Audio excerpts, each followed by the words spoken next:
oslavit 10 let existence kapely Enkláva. Enkláva vznikla v roce 2001. Ten nápad se zrodil někdy na jaře, kdy jsme si s kolegy chtěli společně zahrát, tak jsme si vymysleli, že s některými zpěváky prostě si na koncertě hudebky zahrajeme.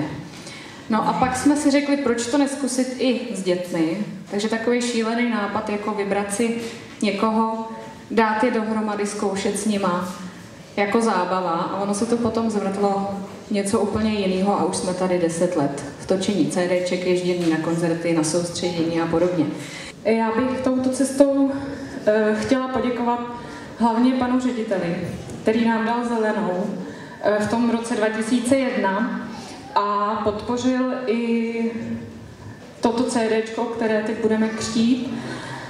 A zásluhu na něm, na jeho natočení mají i rodiče některých našich žáků, protože díky nim jsme sehnali peníze právě na natočení, na studio a pan ředitel potom přidal ze školního rozpočtu na to vydání, aby jsme ho měli i ve fyzické podobě. Tak, to bylo povídání. Já teď pozvu na jeviště paní starostku, bakalářku Lenku Lízlovou, která nám slavnostně to CDčko pokřtí, pana ředitele,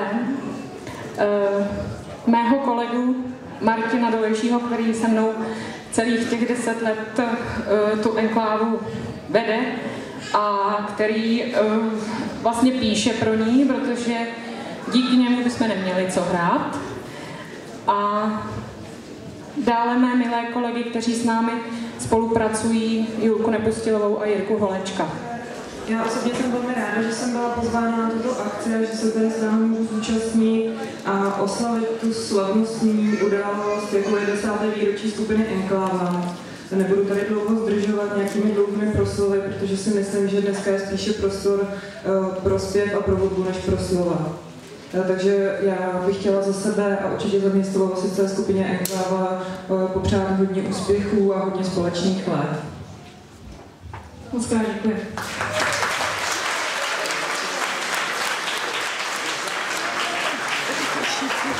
Děkujeme.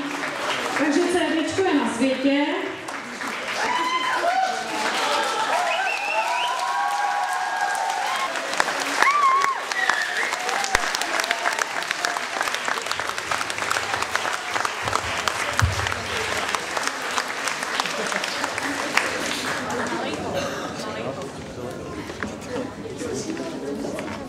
Já jenom pár slov, já bych se chtěl připojit k tomu, co říkala paní starostka.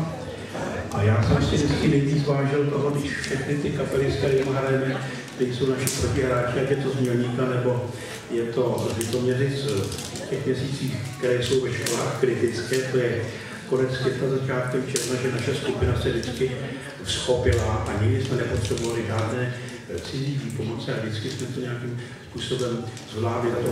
Za to patří poděkování vedoucí této skupiny, která skupinu vede nejenom umělecky, ale také organizačně, takže přeji, ať se jí to daří a celé té kapele dalších 10 let a dál.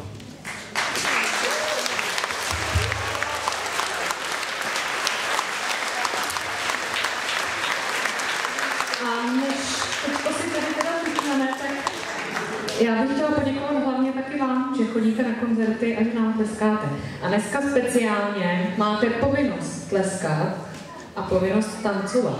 Teď je ta chvilinka pro to, abyste se šli občerstvit, dali si něco dobrýho na zub, my si tady ťukneme a za chvilinku se sejdeme tady na jevišti.